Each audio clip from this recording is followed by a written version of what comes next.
मुनि अष्टावक्र राजा जनक को समझाते हैं कि आत्मा सदा अचल है। आत्मा पूर्ण रूप से अडोल और अविचल है। शरीर चलता है, मन बदलता है, पर आत्मा कहीं नहीं जाती।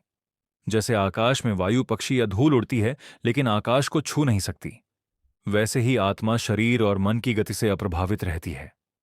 साधक जब यह जान जाता है कि मैं वह अचल सत्ता हूं जो सबके परिवर्तन को देख रही है, तब भीतर स्थिरता आती है। यह स्थिरता योग नहीं, स्वभाव है। यह स्थिति ध्यान से नहीं, पहचान से आती है। जब पहचान बदल जाती है तो जीवन बदलता है। जो भीतर स्थिर है वही बाहर के तूफानों में भी अडोल बना रहता है। यही साक्षी का अनुभव है। अचलता में स्थित साधक ही मोक्ष के निकट होता है। अष्टावक्र आगे कहते हैं कि आत्मा की प्रकृति प्रकाशमय है। आत्मा एक स्वप्रकाश है।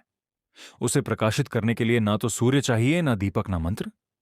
जैसे सूर्य स्वयं अपने प्रकाश से सबको दीप्त करता है, वैसे ही आत्मा भी अपने अस्तित्व से ही सबको चेतना देती है। शरीर, मन, बुद्धि सभी आत्मा के प्रकाश से ही कार्य करते हैं। साधक जब भीतर इस आभा को पहचान लेता है, तब उसे बाहरी दीपक और मार्गदर्शक की आवश्यकता नहीं रहती। यह प्रकाश अनुभव का है, ज्ञान का नहीं। आत्मा का प्रकाश देखकर ही आत्मा की उपस्थिति का साक्षात्कार होता है। यह प्रकाश आनंद को जन्म देता है, जो किसी भी परिस्थिति में धीमा नहीं पड़ता। यही आत्म प्रकाश सत्य का पहला संकेत है। आत्मा सभी रूपों से परे है। आत्मा किसी भी रूप, वर्ण, जाति, लिंग, अवस्था या संकल्पना से परे है। वह न पुरुष है, न स्त्री, न ब्राह्मण है, न शूद्र। उसका कोई नाम नहीं है, कोई गोत्र नहीं है। साधक जब तक किसी विशेष स्वरूप से चिपका रहता है, तब तक वह आत्मा को नहीं जान सकता। आत्मा का साक्षात्कार तभी होता है जब सभी सामाजिक, मानसिक, धार्मिक और दार्शनिक पहचाने गिर जाएं। जो स्वयं को निराकार, निरपाधिक और निरभिमानी जान लेता है, वही आत्मा के निकट पहुंचता है। जब मैं के सारे सीमित रूप नष्ट हो जाते हैं, तब जो बचता है वही आत्मा है। रूपातीत बोध ही परम सत्य है। आत्मा क्रिया से रहित है। संसार में प्रत्येक वस्तु क्रिया में है। शरीर चलता है, मन सोचता है, इंद्रियां अनुभव करती हैं, पर आत्माएं इन सबसे परे केवल साक्षी हैं। वह ना करता है, ना करवाता है, ना चाह रखता है। उसकी उपस्थिति मात्र से सब कुछ घटित होता है। साधक जब मैं करता हूं, इस भ्रांति से मुक्त होता है, तब वह आत्मा की निष्क्रियता को पहचानता है। यह बोध अधिक शांति देता है, क्योंकि तब ना तो किसी कर्मफल का भय रहता है, न किसी पुण्य का गर्व रहता है। आत्मा की निष्क्रियता जानना ही सबसे बड़ी क्रिया है। यही ध्यान की पूर्णता है। यह संसार केवल दृश्य है, सत्य नहीं है जनक। यह जो संसार है, रूप, गंध, नाम, भाव, व्यक्तित्व, यह सब दृश्य है। वह जैसा दिखता है वैसा है नहीं। यह सब एक स्वप्न जैसा है जो जागरण पर लुप्त हो जाता है। आत्मा के साक्षात्कार से यह स्पष्ट होता है कि यह सब क्षणिक, परिवर्तनशील और मिथ्या है। यह जानना भागना नहीं है, वरन सही मूल्य समझना है। जब साधक भीतर टिकता है, तब बाहर का दृश्य स्वप्नवत प्रतीत होता है। संसार से विरक्ति तभी आती है जब उसका स्वभाव समझ आता है। यह ज्ञान साधक को मोह से मुक्त करता है। फिर वह संसार में रहते हुए भी उससे अलग हो जाता है। हे जनक, याद रखना, इच्छाओं से ही बंधन है। इच्छा ही बंधन है। वस्तुएं बंधन नहीं बनाती, उन्हें पाने की ललक बांधती है। जब तक भीतर कुछ पाने, कुछ बनाने, दिखाने या सुरक्षित करने की इच्छा है, तब तक मन बंधा रहेगा। आत्मा की शांति पाने के लिए इच्छा का विसर्जन आवश्यक है। यह इच्छाओं का दमन नहीं, बल्कि उनकी निरर्थकता की समझ है। साधक को जब यह दृष्टि मिलती है कि आत्मा तो पूर्ण है, तब वह कुछ भी जोड़ना नहीं चाहता। यही अवस्था मुक्ति है। इच्छा के त्याग से ही सच्चा वैराग्य उत्पन्न होता है। आत्मा ना जन्मती है, ना मरती है। आत्मा ना उत्पन्न होती है, ना नष्ट होती है। वह तो समय से परे है।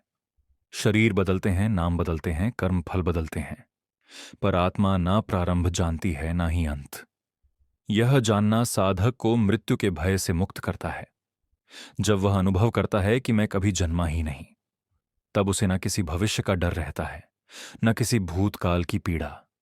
यह बोध जीवन में अद्भुत निर्भयता और गहराई लाता है। यह अनुभव शरीर से विलग नहीं करता, पर उसके पार ले जाता है। आत्मा तो एक रस है। आत्मा ना सुख के समय फूली जाती है, ना दुख में टूटती है। वह सदा एक रस समस्थिति में स्थित है। वह साक्षी है। वह प्रतिक्रियाशील नहीं है। साधक को यह समझ आनी चाहिए कि जो भीतर शांत है वह कभी बदलता नहीं। जब कोई इस समता में स्थित हो जाता है तब वह संसार के झूलों में नहीं हिलता। न किसी की प्रशंसा में अहंकार आता है उसे, न ही अपमान में विषाद होता है। यही समत्व योग की पहचान है। यही आत्मा की लक्षणात्मक स्थिति है। आत्मा को ना प्राप्त करना है और ना ही खोना है। आत्मा पहले से ही उपस्थित है। उसे तो बस देखना है। यह ना कोई सिद्धि है ना कोई उपलब्धि। यह केवल स्मरण है। जब साधक जानता है कि मैं वही हूं जिसे खोज रहा था, तब यात्रा समाप्त हो जाती है। यह अंत नहीं, अपितु वास्तविक आरंभ है। आत्मा को पाना किसी खोई वस्तु को ढूंढना नहीं है। यह तो भ्रांति का अंत है। इस अंत में ही पूर्णता है। यही अंतिम ध्यान है। जनक, मन ही भ्रम का कारण है। बाह्य संसार नहीं, बल्कि मन ही बंधन और भ्रम का मूल कारण है। आत्मा तो मुक्त है, पर मन उसे ढक देता है। मन विचारों का जाल है। जब तक साधक उसमें उलझा है, तब तक आत्मा का अनुभव संभव नहीं है। जब वह मन को देखता है, न कि उससे जुड़ता है, तब धीरे धीरे वह विलीन होता है। ये मन का विसर्जन ही आत्मबोध की पहली सीढ़ी है। तभी साधक भीतर के मुक्त आकाश को देख पाता है। आत्मा साक्षी है, भोगता नहीं है। जनक, इसे ध्यान से समझो और अंदर बैठाओ। जो कुछ हो रहा है, दुख, सुख, जय, पराजय, वह शरीर और मन के स्तर पर हो रहा है। आत्मा केवल देख रही है। आत्मा ना भोगती है, ना प्रतिक्रिया करती है।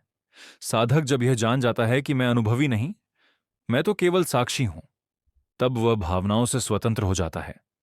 आत्मा किसी भी घटना का स्वामी नहीं है। वह तो देखती है पर जुड़ती नहीं है। यही आत्मा का मौलिक स्वरूप है। उपस्थिति में ही सब है, पर वह किसी से रंगी नहीं जाती। यह जानना ही समता और निर्विकल्पता की पहली झलक है। अहंकार ही सभी क्लेशों की जड़ है। जनक, जब मैं करता हूं, मैं जानता हूं, मैं श्रेष्ठ हूं, इसकी भावना आती है, तब क्लेश उत्पन्न होते हैं। यह मैं ही सारे बंधनों का मूल है। आत्मा में कोई मैं नहीं होता। वहां केवल मौन उपस्थिति होती है। साधक जब इस अहम का अभाव पहचानता है, तब भीतर हल्कापन आता है। यह पहचान विचारों से नहीं, अनुभव से आती है। अहम के मिटते ही प्रेम, शांति और करुणा सहज हो जाते हैं। यही अहंकारहीन स्थिति आत्मबोध की भूमि बनती है। सत्य आत्मा अनुभव में ही आता है। बस आत्मा केवल पढ़ने, सोचने या चर्चा करने से नहीं जानी जाती। वह तो भीतर के शांत अनुभव में प्रकट होती है। साधक जब मन को मौन करता है और अपनी उपस्थिति में विश्राम करता है, तब आत्मा की आभा प्रकट होती है। यह अनुभव ना तो कल्पना है, ना ही भावना। यह निर्विचार निर्विकल्प सत्य है। जब शब्द रुक जाते हैं, तब सत्य बोलता है। इसलिए आत्मबोध का मार्ग तर्क से नहीं, मौन और साक्षी भाव से है। अनुभव से जो जाना गया है वही टिकता है। हे जनक, ये सारे द्वंद आत्मा से बाहर हैं।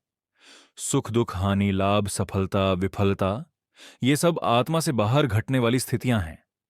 आत्मा इनसे अछूती है जनक। जो साधक भीतर की स्थिति को इन द्वंद्वों से बचा लेता है, वह आत्मा की गहराई में प्रवेश करता है। जब कोई भीतर से स्वतंत्र होता है, तभी वह बाहर की परिस्थितियों से असंबद्ध रह सकता है। आत्मा ना राग में बनती है, ना द्वेष में गिरती है।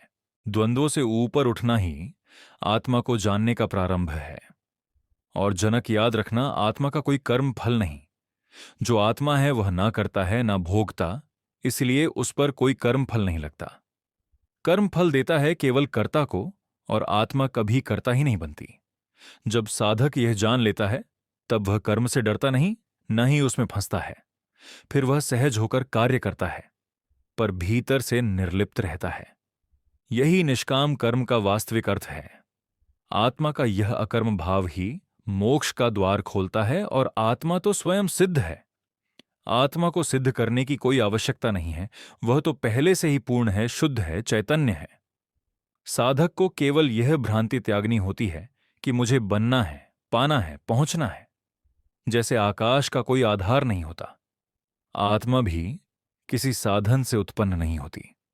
साधक जब जानता है कि मैं पहले से वही हूं, तब उसके सारे प्रयास गिर जाते हैं और सहजता में पूर्णता का दर्शन होता है। यही स्वयं सिद्ध आत्मा का बोध है। जन्म संबंध, कर्तव्यों के संबंध, आत्मीयता के संबंध, ये सब मन और शरीर तक सीमित हैं। आत्मा का किसी से कोई संबंध नहीं होता, वह अकेली है, लेकिन पूर्ण है। साधक को जब यह गहराई से अनुभूत होता है कि मैं किसी का नहीं और कोई मेरा नहीं, तब एक अलौकिक स्वतंत्रता का अनुभव होता है। यह विरक्ति नहीं, उच्चतम प्रेम है, जिसमें आश्रय नहीं होता, अपेक्षा नहीं होती। आत्मा का यह निरालंब स्वरूप ही उसकी सर्वोच्च गरिमा है। आत्मा कभी मलिन नहीं होती, चाहे कितना भी पाप, अपराध या अज्ञान हो। आत्मा निर्मल रहती है। वह शरीर के कर्मों या मन के विचारों से कभी दूषित नहीं होती। जैसे जल में पड़े सूर्य का प्रतिबिंब गंदे जल से नहीं बदलता, वैसे ही आत्मा भी अविद्या में रहकर अछूती रहती है। साधक को यह जानकर आत्मग्लानि से उबरना चाहिए और आत्मा की निर्मलता में स्थिर होना चाहिए। यही दृष्टि उसे जीवन में नया जन्म देती है। आत्मा कभी भी अनुभव में दो नहीं होती। जनक, सभी द्वैत अनुभव, मैं और तू, यह और वह, सुख और दुख आत्मा की दृष्टि में नहीं टिकते। आत्मा केवल एक रस और अद्वितीय अनुभव है। जो साधक भीतर इस एकता को अनुभव कर लेता है, वह अलगाव से मुक्त हो जाता है। फिर वह किसी को अपना और किसी को पराया नहीं मानता। यह अद्वैत ही सबसे बड़ा समाधान है। जनक, इससे सारा संघर्ष समाप्त हो जाता है। यही आत्मा की दृष्टि है। सब में केवल एक देखना और आत्मा कभी बंध ही नहीं जाती। कोई बंधन आत्मा को नहीं बांध सकता। न ज्ञान की कमी, न अज्ञान का भार, न कोई कर्म, न किसी जन्म की बाध्यता। आत्मा अपने स्वरूप में मुक्त है। साधक का काम है केवल पहचानना कि बंधन तो केवल मन में है, आत्मा में नहीं।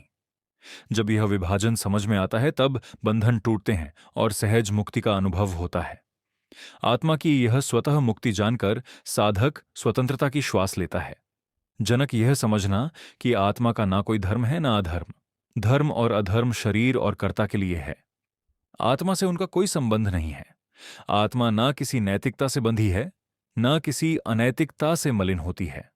वह परे है, जैसे आकाश, अग्नि और जल दोनों से अप्रभावित रहता है। यह जानना साधक को दोष बोध और पुण्य बोध दोनों से मुक्त करता है। तब वह आत्मा की स्वाभाविक निष्पक्षता में ठहरता है, जहां शांति ही उसका धर्म बन जाती है। अष्टावक्र आगे समझाते हैं कि आत्मा के लिए कोई उपासना आवश्यक नहीं है। जो स्वयं में ही पूर्ण है, उसे पूजना नहीं जानना है। आत्मा की पूजा आत्मा के बाहर नहीं, भीतर होती है। मौन में, साक्षी भाव में उपासना जब तक अलग सत्ता की भावना से होती है, तब वह मार्ग हो सकती है, लक्ष्य नहीं हो सकती। साधक को अंततः आत्मा के स्वरूप में स्थित होना होता है, न कि उसे पूजने में ही अटकना होता है। यही आत्म उपासना है जिसमें उपासक और उपास्य दोनों लय हो जाते हैं। हो